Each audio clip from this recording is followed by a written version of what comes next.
Exams आ रही है, बच्चों की हाफ ईयरली एग्जाम्स आ रही है। 4 महीने, सिर्फ और सिर्फ 4 महीने बचे हैं जिससे आपकी फाइनल एग्जाम्स होने वाली, 9th की, 10th की, 11th की, 12th की। सबसे पहले आपकी एग्जाम्स जो होने वाली है वो 10th और 12th की होने वाली है।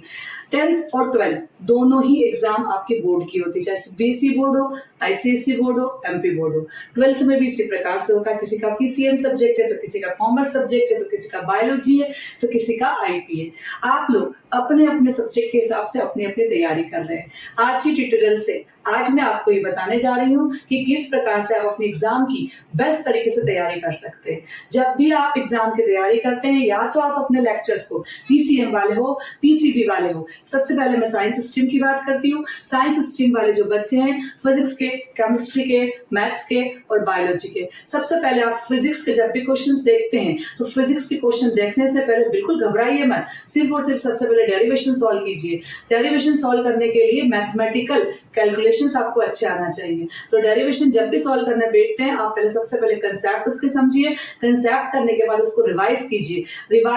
रिवीजन वाला पार्ट आपके लिए बेस्ट होता है। जितनी बार आप रिवीजन करेंगे उतनी ज्यादा चीज आपकी मेमोरी में प्रिंट होती जाएगी। आप रिवीजन पे ज्यादा से ज्यादा ध्यान दीजिए। जब आपको कोई चीज टफ लगती है, उस चीज को आप बार बार करके देखिए। एक क्वेश्चन को 1 बार, 2 बार, 3 बार, 4 बार, 5 बार, कम से कम 5 से 6 बार आप उस चीज को करिए। आपको पता नहीं है, हमारा जो सबकॉन्शियस माइंड होता है, हमारे पास 2 माइंड होते हैं, कॉन्शियस माइंड और सबकॉन्शियस माइंड। हमारा कॉन्शियस माइंड हमेशा हम लोग कॉन्शियस होते हैं जब एक्टिव रहता है, लेकिन सबकॉन्शियस माइंड आपका ऐसे समय एक्टिव होता है जब आपका कॉन्शियस माइंड एक्टिव कम हो जाता है, नहीं होता है। सबकॉन्शियस माइंड में यदि कोई बात बार बार एक ही बात प्रिंट की जाए तो आप निश्चित तौर पर मानिए कि सबकॉन्शियस माइंड से जब भी कोई बात बार बार हम सोच लेते हैं तो वो बात पूरी हो जाती है।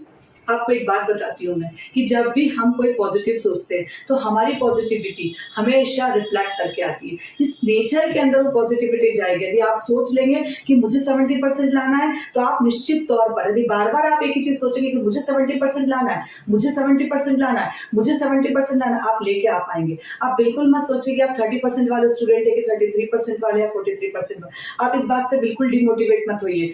मैं आपको एक बात बताना चाहती हूँ, हम लोगों ने जो एकेडमिक वाले, हम लोगों ने इतने उतार चढ़ाव बच्चों में देखे हैं कि हमेशा हम लोग ये सोचते हैं कि बच्चा पता नहीं कर पाएगा कि नहीं कर पाएगा कि नहीं कर पाएगा कि नहीं। हम लोग मतलब पेरेंट्स को। लेकिन एकेडमिक के जो काफी एक्सपीरियंस टीचर है, जिसको आप बहुत सारे टीचर्स को जानते हैं, हम सब आपको सिर्फ यही बोलते हैं कि आप बिल्कुल ऑन पेपर रिजल्ट पे मत जाइए। बस एक बार ठान लीजिए, एक बार अपना निश्चय तय कर लीजिए, एक बार एक टारगेट बना लीजिए कि मुझे 70% लाना है। और इस 70% को लाना कोई बहुत बड़ी बात नहीं है। 70% लाना 10th और 12th में बड़ी आसान सी बात है। 70% लाने के लिए आपको अपनी एक स्टडी प्लान करना पड़ेगा। सबसे पहले आप अपनी प्लानिंग तैयार कीजिए। आप प्लानिंग में ये देखिए कि आपके कोर्स में क्या क्या है। आपका कोर्स एमपी बोर्ड का है तो लिमिटेड कोर्स है, आपका कोर्स सेंट्रल बोर्ड का है तो थोड़ा सा वास्ट है, और आईसीएसई का कोर्स बहुत वास्ट है। आईसीएसई के कोर्स को पढ़ने के लिए आपको थोड़ा सा पढ़ने के साथ साथ बहुत सारा पढ़ना है। और यदि आप सेंट्रल बोर्ड दे रहे हैं तो सेंट्रल बोर्ड के अकॉर्डिंग आप सबसे पहले एनसीईआरटी कंप्लीट कीजिए, एनसीईआरटी के एग्जाम्पल कंप्लीट कीजिए, कंसेप्ट उसके देखिए।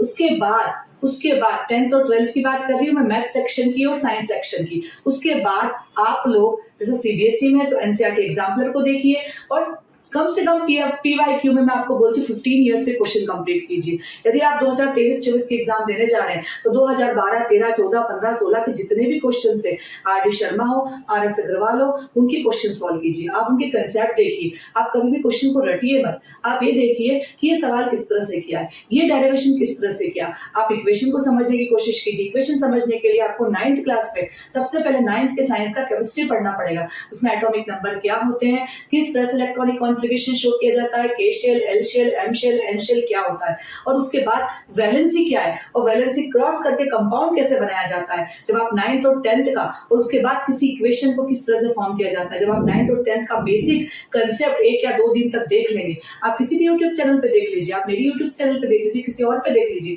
आप जब भी इस टाइप के बेसिक कंसेप्ट देख लेंगे, 11th-12th की ऑर्गेनिक केमिस्ट्री आपके लिए काफी इजी हो जाएगी। सबसे ज्यादा जो प्रॉब्लम आती है केमिस्ट्री में, फिजिक्स के डेरिवेशंस में, तो आप लोग का यदि मैथ सब्जेक्ट तो फिजिक्स के डेरिवेशन काफी आसान हो जाएंगे।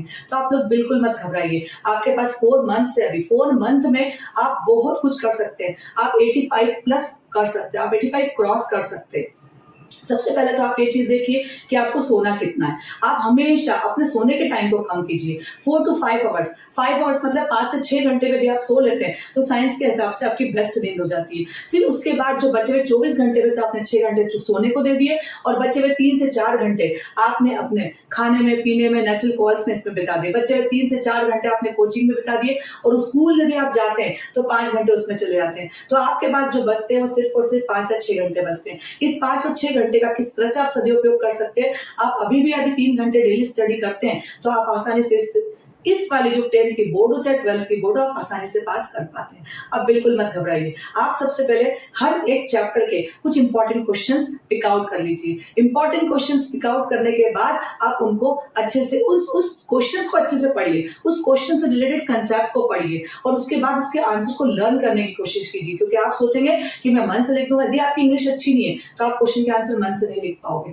तो सबसे पहले आपकी इंग्लिश अच्छी होना चाहिए। तो ये तो आपको खुद को पता है कि मेरा लिटरेचर पार्ट अच्छा है या नहीं तो आपको क्वेश्चन याद करना पड़ेंगे और आप कोशिश कीजिए कि क्वेश्चन को रटे ना, क्वेश्चन को समझ के करें। यदि मैथ्स है तो क्वेश्चन को रिवाइज करें और मैथ्स के लिए आप डेली 2 घंटे दीजिए और अदर सब्जेक्ट के लिए डेली 2-2 घंटे, मतलब 6 आवर्स भी डेली पढ़ते हैं। 4 घंटे थ्योरी और 2 घंटे मैथ्स, 2 घंटे आप प्रैक्टिकल सब्जेक्ट लीजिए और 4 घंटे याद कीजिए और एक सीटिंग केवल 2 आवर्स की कीजिए और एक सीटिंग में एक सब्जेक्ट कंप्लीट करने की कोशिश कीजिए। आप कोशिश कीजिए कि मैथ्स करता हूं तो 15 सवाल कर लेता हूं, डेरिवेशन कर लेता हूं तो एक चैप्टर के सारे डेरिवेशन कर लेता हूं फिजिक्स के, और केमिस्ट्री यदि मैं उठाता हूं केमिस्ट्री की इक्वेशन कर लेता हूं। इंग्लिश और हिंदी पार्ट के लिए आप अलग से देखिए। आप मेरी नेक्स्ट वीडियो में देखेंगे कि मैं किस तरह से आपका टाइम टेबल बनाती हूँ। 10th और 12th का टाइम टेबल लेकर आपके नेक्स्ट वीडियो में लेकर आके आऊंगी। आप सिर्फ अभी इस वीडियो के आधार पर अपने क्वेश्चंस पिक आउट कीजिए। आप कम से कम हाफ ईयरली को लेकर क्वेश्चन पिक आउट कीजिए, इंपॉर्टेंट क्वेश्चन निकालिए और इंपॉर्टेंट, जिस तरह से मैथ्स के इंपॉर्टेंट क्वेश्चन मैं दे रही हूँ, मैथ्स के इंपॉर्टेंट क्वेश्चन आप सॉल्व कर लीजिए